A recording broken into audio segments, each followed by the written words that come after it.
साहब को मंच पर ले आने का कष्ट करें।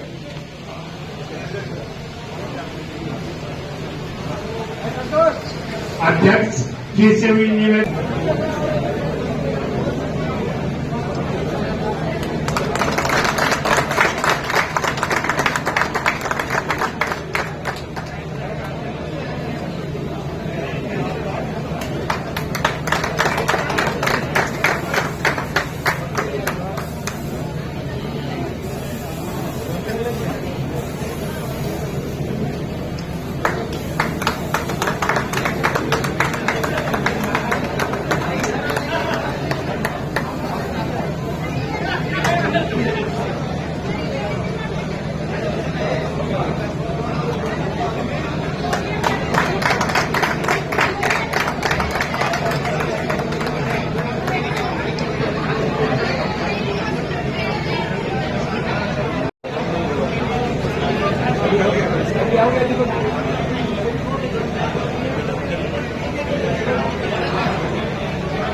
के विधायक माननीय प्रदीप प्रसाद जी का आगमन होना है कि उनका आगमन होना निश्चित हुआ है।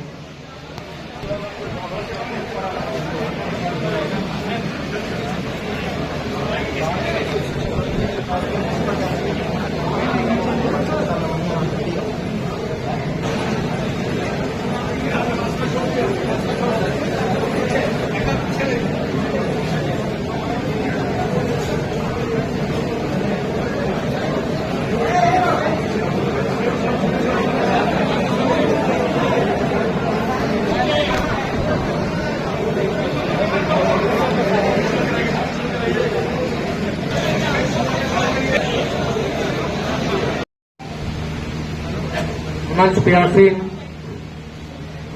हमारे मुख्य अतिथि एवं हजारीबाग के लोकप्रिय सांसद जिनका हृदय काफी विशाल है, श्री मनीष जायसवाल जी, हजारीबाग के लोकप्रिय विधायक श्री प्रदीप प्रसाद जी, हमारे कर्मठ महासचिव श्री सुमन सिंह जी, उपाध्यक्ष विजय सिंह जी और अपने वरिष्ठ अधिवक्ताओं के पूर्व मैं अपने झारखंड राज्य बार काउंसिल के चेयरमैन श्री वीरेंद्र कृष्ण जी का इस सभा में हार्दिक अभिनंदन करता हूं। आने में विलंब हुआ, बारिश का मौसम है, कहते हैं क्या करम बरसना है तो इतना महफिल में पहुंच गए तो इतना जोर से बरस की लोग महफिल से जा न सके। तो मैं कामना करता हूं ये सभी महानुभाव यहां से कभी नहीं जाए, हमारे दिलों में हमेशा के लिए कैद रहे। यह ईश्वर से कामना। सभा में उपस्थित हमारे वरिष्ठ सदस्यगण, अभिभावकगण, युवा साथियों, बार के भविष्य कनीय अधिवक्तागण, आप सभी का इस हजारीबाग अधिवक्ता संघ के ऐतिहासिक, अलौकिक और अभूतपूर्व उपलब्धि पे मैं हार्दिक अभिनंदन करता हूं। और ये अद्भुत उपलब्धि हमें हासिल हुई है हमारे लोकप्रिय सांसद श्री मनीष जायसवाल जी के द्वारा। इनका हम हृदय से आभार प्रकट करते हैं। अगर इनका दिल इतना बड़ा नहीं होता तो ये सभा कक्ष हमें नहीं मिलती। और इसके अलावा विशेष रूप से मैं अपने कार्यकारिणी सदस्य शिवदत्त पांडे जी को धन्यवाद देता हूं। अब आप सोच रहे होंगे क्यों, बस इतना बतलाना चाहूंगा कि अगर शिवदत्त पांडे की शादी नहीं होती तो इस भवन की परिकल्पना नहीं हो सकती।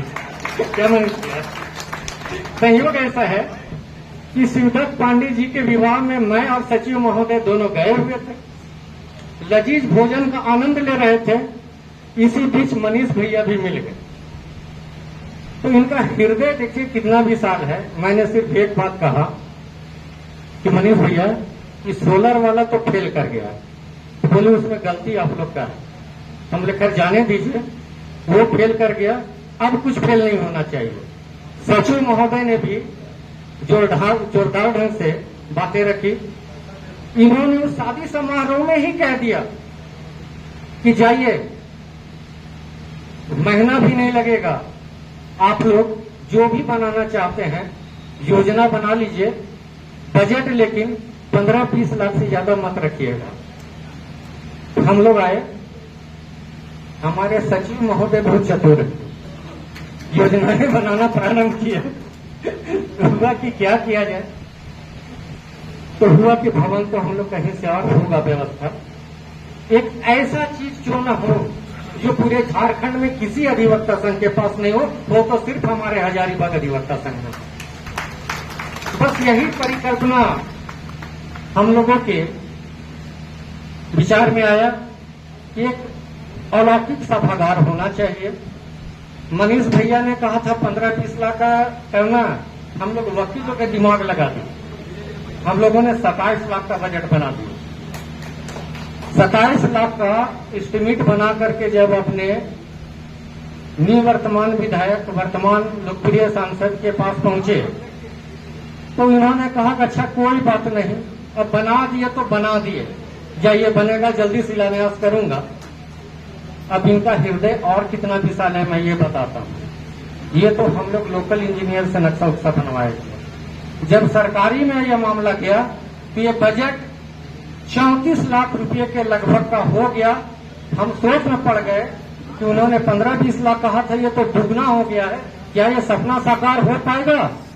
मनीष भैया का तत्काल जवाब आया, अरे 34 लाख क्या 50 लाख भी होता तो आपके सपनों के बीच हम रुकावट नहीं बनते और ये सपना साकार चिड़ियों से आभार कर सकते हैं। ये हमारे सचिव महोदय ने कहा कि हम अधिवक्ता संघ की चोटी पे ये सभागार बनाए हैं। मैं कहता हूं ये सभागार भले अधिवक्ता संघ की चोटी पे बना हो, लेकिन ये हजारीबाग अधिवक्ता संघ को चोटी में पहुंचाने वाला सभागार, इसे इनकार नहीं किया जा सकता। इसके बाद मैं धन्यवाद देना चाहूंगा अपने लोकप्रिय विधायक प्रदीप प्रसाद जी का भी, कि अभी एक भवन के लिए हम लोग कुछ परेशानी उठा रहे थे, उसमें उन्होंने काफी सहयोग किया। ये तत्काल मौके पे पहुंचे और अधिवक्ता, लिपिकों और स्टाम्प वेंडर्स के लिए इन्होंने तत्काल कहा कि भैया आप लोग चिंता मत कीजिए, आपका भवन बनेगा। इन लोगों के लिए शेड के लिए मैं तत्काल फंड अपने कोष से दे रहा हूं।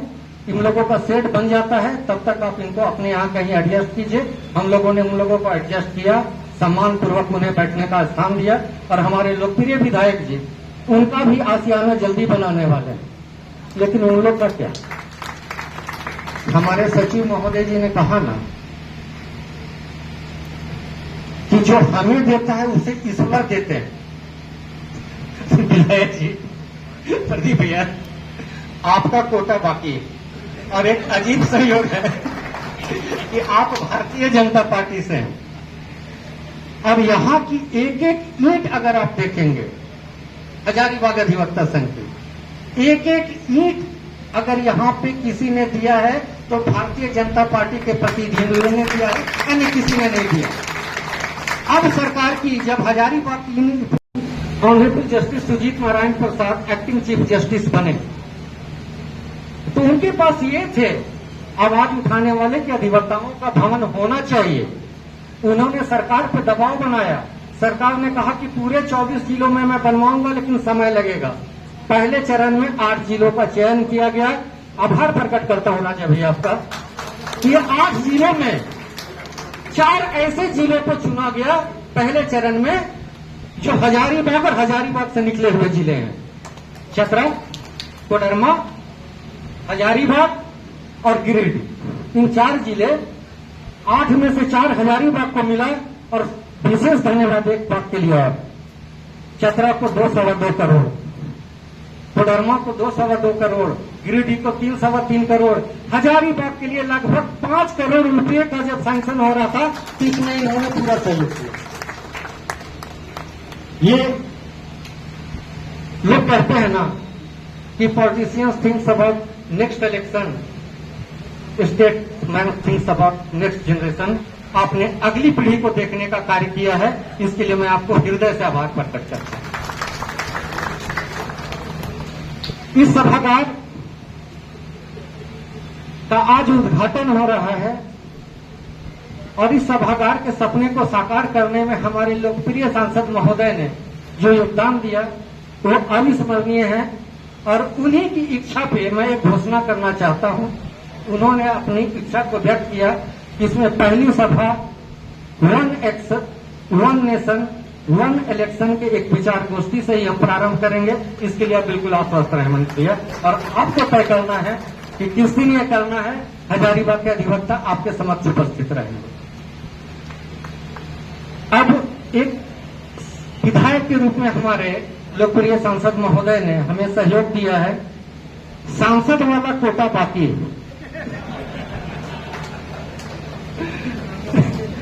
तो आदत है, तो ये सांसद के रूप में हमें क्या सहयोग चाहिए, इसके लिए हम लोग शीघ्र मिलेंगे।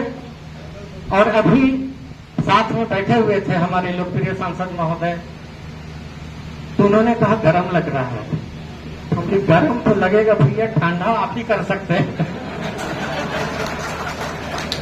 तो इन्होंने आश्वासन दिया कि शीघ्र ही यहाँ एयर कंडीशन और चेयर्स की व्यवस्था किसी न किसी मत से ये उपलब्ध करवा देंगे। इसके लिए मैं इन्हें दिल से धन्यवाद देता हूँ। पुनः मैं अपने अतिथियों का, विशाल हृदय के स्वामियों का, हजारीबाग अधिवक्ता संघ के प्रत्येक सदस्यों की तरफ से आभार प्रकट करता हूं और नमन भी करता हूं। इन्हीं बातों के साथ मैं अपनी वाणी को विराम देता हूं। बहुत बहुत मंच पर उपस्थित माननीय सांसद मनीष जायसवाल जी, माननीय विधायक जी, हमारे अध्यक्ष डिस्ट्रिक्ट बार एसोसिएशन हजारीबाग के प्रेसिडेंट हमारे छोटे भाई राजकुमार जी, सुमन जी,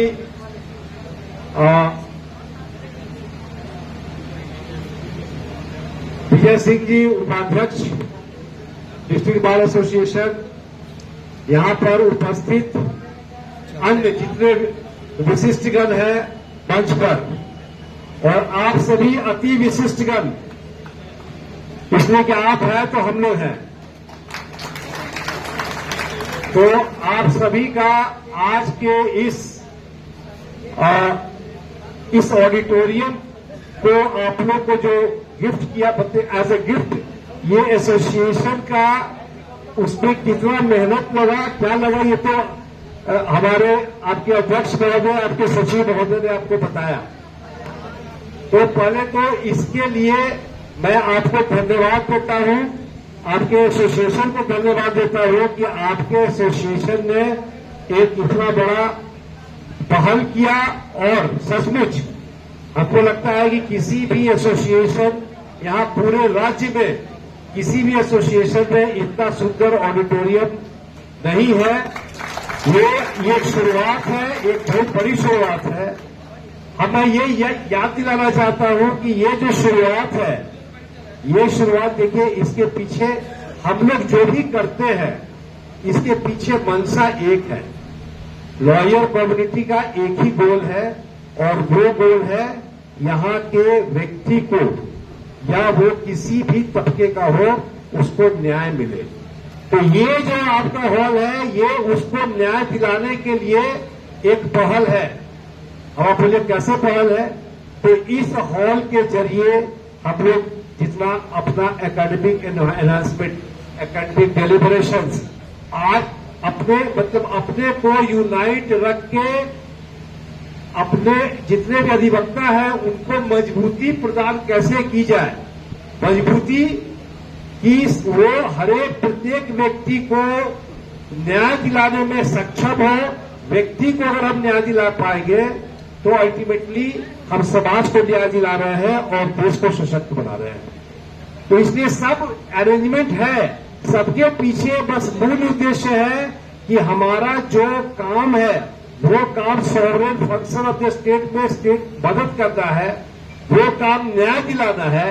इन सब के जरिए अभी आपके अध्यक्ष महोदय राजू जी ने कहा कि जब हमारे एक्टिंग चीफ जस्टिस थे यहां पर श्री सुजीत नारायण प्रसाद जी, हम लोगों ने ये कहा कि भाई अगर लॉयर का सिलसिला पेड़ के नीचे और बिना अच्छा प्रोविजन में चलते रहेगा बैठने का, तो हम लोग खुद अपने आप में परेशान रहेंगे। तो हम लोग को न्याय दिलाने में जो हमारी शक्ति, जो ऊर्जा को लगाना है, वो कहां से लग पाएगा। और उन्होंने त्वरित मतलब एकदम तुरंत जो है सो उन्होंने एक बैठक करवाया। बैठक में बिल्डिंग सेक्रेटरी, चीफ सेक्रेटरी से लेके सभी सेक्रेटरी थे, और ये हुआ कि साहब फंड को मैनेज किया जाए, फंड को अरेंज किया गया। और जैसा कि आपने सुना कि 8 जिले में फर्स्ट फेज में भवन का निर्माण शुरू है। बहुत जगह शुरू हो रहा है, बहुत जगह शुरू होने की प्रक्रिया में, लेकिन उसका जितना भी फॉर्मेलिटीज है वो फॉर्मेलिटीज कंप्लीट हो गया है। इसके अलावा मैं ये बता दूं कि यही तक नहीं है, सिर्फ भवन का निर्माण नहीं है, उस भवन के निर्माण में लिटिगेंट की बैठने की व्यवस्था, लिटिगेंट की बाथरूम की व्यवस्था, अगर लेडीज लिटिगेंट है उसका अलग व्यवस्था, ये सभी तरह की व्यवस्था है। इसलिए कि हमको ये देखना है कि हमारे यहां जो हम लोग हैं किसके लिए, लिटिगेंट के लिए। लिटिगेंट का सबसे पहले आज अभी मुझे देर हुआ उसके लिए मैं क्षमा चाहता हूं, क्योंकि एक जुडिशियल अकेडमी में एक फंक्शन था, सैनिटाइजेशन था। आपका जो बेल को डिस्ट्रिक्ट कोर्ट कितना देता है और नहीं देता है, और क्यों देना चाहिए, सत्येंद्र अंटिल और उसके बाद जो भी केस है उसके बाद, उस पर बहुत जजेस को जानकारी, जिला जज को या तो नहीं है, और अगर है भी तो वो हिम्मत करके देना नहीं चाहते हैं, हिम्मत करके भी देना नहीं चाहते। उनको लगता है कि ऊपर हाईकोर्ट बैठा हुआ है। तो उसी के लिए आज एक कॉन्फ्रेंस की आयोजन जुडिशियल अकेडमी में किया गया है, जिसमें हमारे माननीय उच्चतम न्यायालय के न्यायाधीश भी आए हुए हैं। उन्होंने बड़ा बढ़िया कहा, उन्होंने कहा कि आप सबऑर्डिनेट कोर्ट नहीं है, district court is not the subordinate court. District court जितना इंडिपेंडेंट कोर्ट है, जितना हाई कोर्ट और सुप्रीम कोर्ट है, डिस्ट्रिक्ट कोर्ट तो और भी ज्यादा इंपॉर्टेंट है, इसलिए कि मौलिक अधिकार की रक्षा यहीं से स्टार्ट होता है, उसके बाद हाईकोर्ट और सुप्रीम कोर्ट। इसीलिए अगर कोई भी कैदी अगर आता है तो उसको आपको देखना है कि वो उसको कस्टडी में लेना है, जरूरी है। आप लोग सब कुछ जानते होंगे, आप लोग सब कुछ आजकल डील कर रहे हैं, अंटिल का केस, उसके पहले भी केस, लेकिन उन्होंने कहा कि वो सब केस तो है, लेकिन अगर एकदम जरूरी है तभी आप उसको कस्टडी में लें, और आप रीजन असाइन करें कि क्यों जरूरी है। बिकॉज कि अब जो फिलॉसफी पहले था कि bail is a right and jail is an exception, that should be followed even today. तो उस पर अभी वर्कशॉप चल रहा है, हमको बीच में इनॉग्रेशन सेशन के बाद हमको चूंकि आना था, खैर वो एक अलग मुद्दा है। अब सबसे पहले तो मैं आपके एसोसिएशन के बहुत ही मतलब मजबूती से काम करने वाले अध्यक्ष महोदय, सुमन जी, सचिव महोदय, आपके वाइस प्रेसिडेंट, सभी का बहुत बहुत धन्यवाद देता हूं कि आपके ये प्रयास से आपका ये हॉल हुआ, जहां पर कि मुझे भी आज ये अपॉर्चुनिटी और मौका दिया गया कि मैं आपको यहां से एड्रेस कर सकूं। और वास्तव में मुझे यहां से आपको एड्रेस करने में बहुत अच्छा भी लग रहा है, बिकॉज कि इतना आदमी का सभी जो हमारे लर्नड एडवोकेट्स हैं, इनका एक इतना बड़ा समूह देख के आज लग रहा है कि हजारीबाग अपने आप में संपूर्ण है, और हजारीबाग संपूर्ण इस हद तक है कि वो कोई भी प्रयास हमारे आपके ऑफिस बेरर के संरक्षण में, कोई भी प्रयास जो झारखंड के किसी भी जिला में अभी तक नहीं हुआ है, वो यहां पर हो सकता है। मैं उसके लिए आपको पूरा धन्यवाद देता हूं। और अभी आपके सचिव महोदय ने कहा कि झारखंड स्टेट बार काउंसिल का क्या एफर्ट है लॉयर्स के वेलफेयर में, तो अभी तो एफर्ट्स ये है कि हमारा जो पहले से स्कीम चल रहा था वो आप सभी को पता है, वो था आपके लिए पेंशन स्कीम, स्टाइपेंड स्कीम और डेथ क्लेम भी हम लोग दे रहे थे। सरकार का मैं बहुत शुक्रगुजार हूं कि सरकार ने जो मदद हम लोग को दिया, तो उसके लिए एप्रिसिएशन सरकार को देना जरूरी है। लेकिन अब प्रॉब्लम ये आ रहा है कि उसका इम्प्लीमेंटेशन में जो मेडिकल इंश्योरेंस है, उसको हमारे बहुत अधिवक्ता भाई जमशेदपुर से हमको फोन आया, हजारीबाग से फोन आया कि सर उसमें जो कर्मचारी बीमा योजना से हमको जोड़ा गया, तो इससे हम लोग को बहुत फायदा नहीं हो रहा है, बहुत जगह दिक्कतें आ रही हैं। तो अभी परसों PIN उसके तहत लगा हुआ था, वेलफेयर स्कीम के तहत, तो हमने माननीय उच्च न्यायालय को कहा कि नहीं, स्टेट गवर्नमेंट हमको ये बताया कि स्टेट गवर्नमेंट अगर 9 करोड़ रुपया हम लोग को हेल्थ इंश्योरेंस स्कीम में दे रही है, तो ये कंटिन्यूअस हर साल देगी कि उसका क्या है, क्योंकि बजटरी एलोकेशन मेरे विचार से नहीं है। उस पर हमारे एडिशनल ऑडिटर जनरल ने कहा कि नहीं, हम लोग जो एफिडेविट फाइल किए हैं उसमें ये जो एक डॉक्यूमेंट्स लगाया गया था, उस डॉक्यूमेंट्स के तहत था कि बजटरी लगता था। तो माननीय मुख्य न्यायाधीश साहब ने कहा कि नहीं, ये अधिवक्ताओं का कल्याण की बात है, इसलिए आप एक बेटर, इधर का वही वर्ड था, आप एक बेटर एफिडेविट फाइल कीजिए ताकि ये लगे कि हाँ, गवर्नमेंट की मंशा क्या है, हर साल आप कितना पैसा दीजिएगा। हमने कहा कि सर रीजन ये है कि मान लीजिए कि हमको 9 करोड़ रुपया अगर काउंसिल को मिलता है या ट्रस्टी कमेटी को आता है, अल्टीमेटली डिसीजन काउंसिल को लेना है, तो हम अगर ये इंश्योरेंस स्कीम मेरा बढ़िया कोई भी जो एजेंसी है वो बढ़िया नहीं दे रहा है, तो हमको दूसरे इंश्योरेंस स्कीम में जाना पड़ेगा, दूसरे एजेंसी में जाना पड़ेगा।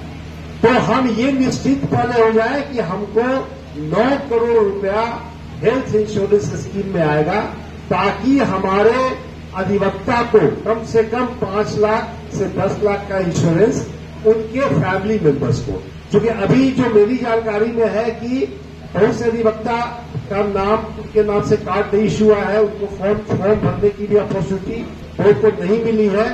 लेकिन मैं आपको आश्वस्त करता हूं कि ये अभी 3 से 4 महीना के अंदर सभी अधिवक्ताओं को उनके डिपेंडेंट के नाम से, ये सभी के नाम से कार्ड इश्यू होगा, और आपका जो भी मेडिकल स्कीम्स में जो त्रुटि है उसको माननीय हाईकोर्ट के जरिए हम लोग उसको रेक्टिफाई करने की कोशिश कर रहे हैं।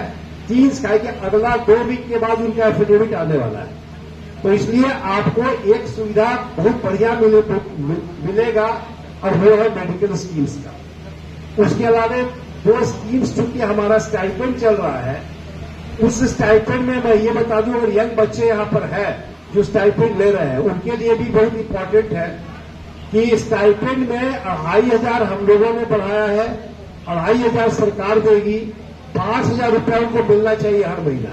जिन स्टूडेंट जो भी लॉयर, न्यूली एनरोल्ड लॉयर्स को नहीं मिल रहा है, they must make a complaint to the Jharkhand state bar council, अगर नहीं मिल रहा है। वैसे मुझे उम्मीद है कि आपको अभी तक उसको मिलना चाहिए। तीसरा था कि जो पेंशन योजना है, पेंशन योजना में 7,500 हम लोग दे रहे थे। सरकार ने कहा कि आप जितना दीजिएगा उतना पैसा हम देंगे, तो दोनों का मिला के 14,000 रुपया का पेंशन स्कीम अभी आपका जो चल रहा है। वैसे हम लोगों ने बार काउंसिल के तरफ से 60,000 को बढ़ा के 10,000 किया है, और सरकार से ये अनुरोध है कि 10,000 सरकार देगी तो आपको पेंशन स्कीम में भी एक लॉयर को 20,000 रुपया मिलना शुरू हो जाएगा। लेकिन आज के डेट में आपको 14,000 मिल रहा है, और अगर किसी भी आदमी को पेंशन स्कीम के तहत पैसा नहीं मिल रहा है, स्टाइपेंड के तहत पैसा नहीं मिल रहा है, डेथ पे तो खैर फिक्स है, डेथ पे कोई दिक्कत नहीं है, तो वैसे हाँ डेथ पे भी आपको डबल मिलेगा। सॉरी, डेथ पेन का भी क्या है कि जो हम दे रहे हैं उतना सरकार देगी, और वो जाके डबल होगा। तो ये अगर आप लोग को नहीं मिल रहा है, तो I shall request each and every learned advocate present in this august gathering to make a complaint to the Jharkhand State Bar Council so that Bar Council can take action क्यों नहीं मिल रहा है अगेंस्ट द कंसर्न जो भी है whosoever is responsible। तो ये मेरा आपको ये बताना आपको जरूरी था। तो ये हो गया हेल्थ स्कीम के मामले में।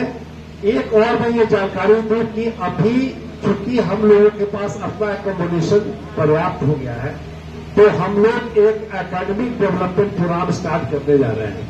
वो एकेडमिक डेवलपमेंट प्रोग्राम में हर एक जिला से हम लोग सिलेक्ट करेंगे 15 से 20 लॉयर्स जो वहां पर आएंगे 3-3, 4-4 जिला करके। और जैसे कि जो भी इम्पोर्टेंट इश्यूज है, जो भी नया नया आपका अभी लॉ आया है या इवन जो पुराना लॉ है उस पर कोई डिबेट है, कोई उस पर क्रिटिसिज्म है, तो उसको डेवलप करने के लिए भी हम लोग ये प्रोग्राम स्टार्ट कर रहे हैं। तो अब हम ज्यादा समय नहीं लेंगे इन सब बातों के साथ, चूंकि अभी हमारे वक्ता अभी और हैं, तो इन सब बातों के साथ पुनः मैं आपके जिला बार एसोसिएशन को धन्यवाद देता हूं, आपको धन्यवाद देता हूं कि आपने मुझे ये मौका दिया कि इस नए हॉल में इसके उद्घाटन के उपलक्ष्य में मैं आके आपको संबोधन करूं और मुझे आपसे इतना सम्मान मिलेगा। इसलिए अध्यक्ष महोदय, वाइस प्रेसिडेंट, आपके महासचिव जी, in presence of honorable member of parliament, honorable member of legislative assembly और आप सभी को मेरा बहुत बहुत प्रणाम, धन्यवाद। यहाँ उपस्थित हजारीबाग के लोकप्रिय सांसद श्री मनीष जायसवाल जी, बार एसोसिएशन के प्रेसिडेंट राजेंद्र मिश्रा जी, हमारे हजारीबाग बार एसोसिएशन के अध्यक्ष राजू जी, सचिव सुमन भैया एवं संपूर्ण बार एसोसिएशन के पदाधिकारीगण, सबका आज के दिन में आप सबों का हार्दिक अभिनंदन करता हूं। और इस शुभ दिन के लिए, शुभ कार्य के लिए जिस दिन को आप लोगों ने चुना है विजय दिवस, उसके लिए भी आप लोगों का ढेर सारा आभार और ढेर सारा धन्यवाद। आज बहुत खुशी हो रही है जो समय हमको मिला है बार एसोसिएशन के लिए। वो हजारीबाग का एक आत्मा है, ऐतिहासिक आत्मा है। हमारे इस हजारीबाग में, इस छोटे से प्यारा शहर में अगर कोई जगह है जहां से कुछ विचार निकलता है हजारीबाग विकास के लिए, वो जगह बार एसोसिएशन भी है। और आप लोगों का हमेशा प्यार भारतीय जनता पार्टी के लिए रहा है, इसमें कहीं कोई दो राय नहीं है। और आप लोगों का जो प्यार भारतीय जनता पार्टी के लिए है, तो भारतीय जनता पार्टी के चाहे विधायक हो या सांसद हो, हमेशा आप लोग के लिए रहेंगे, हमेशा आप लोग के लिए कार्य करेंगे, ये आपको आशा है। और जितनी भी आज प्रशंसा की जाए हमारे बड़े भाई मनीष भैया के लिए, जिन्होंने उनकी मेहनत से, उनकी लगन से ये सभागार बना है, उतना कम होगा। और मैं चाहूंगा आप लोग से एक छोटा सा निवेदन करेंगे, इस बार एसोसिएशन में आओ हजारीबाग को कैसे बनाएं बेहतर, कम से कम महीने में एक बार संगोष्ठी करें कि हम लोग अपने शहर को कैसे आगे बढ़ाएंगे। इसके लिए आप लोगों का मार्गदर्शन चाहिए। आप लोग को मार्गदर्शन के बिना हजारीबाग को आगे बढ़ाना शायद पूरा नहीं हो पाएगा। आप लोग हमेशा मार्गदर्शन दें और हम लोग उस पर खरे उतरेंगे। मेरा भी प्रयास रहेगा कि हजारीबाग बार एसोसिएशन झारखंड में नंबर 1 हो। हमारा जो बार है वो सबसे साफ सुथरा और सबसे अच्छा हो और सब आधुनिक सुविधाओं से लैस हो। ये जो भी बन पड़ेगा हम करेंगे और हमारे बड़े भाई मनीष से सॉल्व करेंगे। ये आप लोग से आश्वासन देते हैं। आप लोग हमें निर्देश दें, हमेशा मैं आप लोग के बीच में खड़ा मिलूंगा। चाहे कोई भी कार्य हो, आप बोले देने 15 से 20 मिनट में मैं आप लोग के बीच में हाजिर हो जाऊंगा। सही कह के आप लोगों को मैं अपनी बात समाप्त करता हूं। एक बार ढेर सारी शुभकामनाएं, सबको बड़ा प्रणाम नमस्कार। सुमन भैया, इस कार्यक्रम में मंच पर आसीन बार काउंसिल झारखंड के चेयरमैन, हजारीबाग बार एसोसिएशन के अध्यक्ष जी, महासचिव जी, इस क्षेत्र के लोकप्रिय विधायक भाई प्रदीप प्रसाद जी, सम्मानित मंच और यहां पर उपस्थित तमाम बहुत ही परिचित चेहरे, आप ही के बीच में पल बढ़ करके और आप ही के आशीर्वाद से यहां तक पहुंचा। ऐसे बहुत सारे सम्मानित चेहरे यहाँ पे नजर आ रहे हैं। आप तमाम लोगों का अभिनंदन। और मुझे आज बड़ी प्रसन्नता हो रही है ये बेंच देख करके कि यहाँ पे बहुत सारी महिलाएं आज इस बार की मेंबर हैं। ये देख करके मुझे बहुत आनंद आ रहा है। एक बार अपनी बहनों के लिए भी आपसे आनंद करूंगा कि एक बार ताली बजा करके उनका भी अभिनंदन करें, ताकि और भी इंस्पायर हो करके बार ज्वाइन करने का प्रयास करें। हम लोग हजारीबाग बार एसोसिएशन में जब भी आते थे तो नीचे का जो हॉल था, उस हॉल में वो जो लंबा सा हॉल था इसी के नीचे है, वहां पर ही हम लोग को बैठने का अवसर मिलता था। और कई एक बार चर्चा चली थी कि भाई ये बिल्डिंग बना है, इसके ऊपर में एक सभागार, ताकि कोई भी चीज का जरूरत अगर होता हो तो एक जगह एक बड़े संख्या में लॉयर्स बैठ सके, इसके लिए अगर कोई व्यवस्था हो सके तो करना चाहिए। उस समय बात ये भी चल रही थी कि भाई इसमें लिफ्ट का भी प्रोविजन होना चाहिए, कि हम लोगों के बीच में बहुत सारे बुजुर्ग अधिवक्ता भी हैं जिनको एक तल्ला चढ़ने में तकलीफ होता है, या क्लाइंट्स भी हैं, वैसे क्लाइंट्स जो नहीं आ सकते हैं, उनके लिए लिफ्ट की व्यवस्था भी होनी चाहिए। तो बार ने लिफ्ट की व्यवस्था अपने तरफ से की। आज बार संपन्न भी है, ये भी जान के अच्छा लगता है कि अभी हम लोग सुन रहे थे कि बार एसोसिएशन अपने मेंबर्स के लिए क्या क्या कल्याणकारी योजनाएं चलाता है। उनके रहते हुए, उनके रिटायरमेंट के बाद जो योजनाएं चल रही हैं एडवोकेट से कल्याण के लिए, वो भी सुन के बड़ा अच्छा लगा। तो जो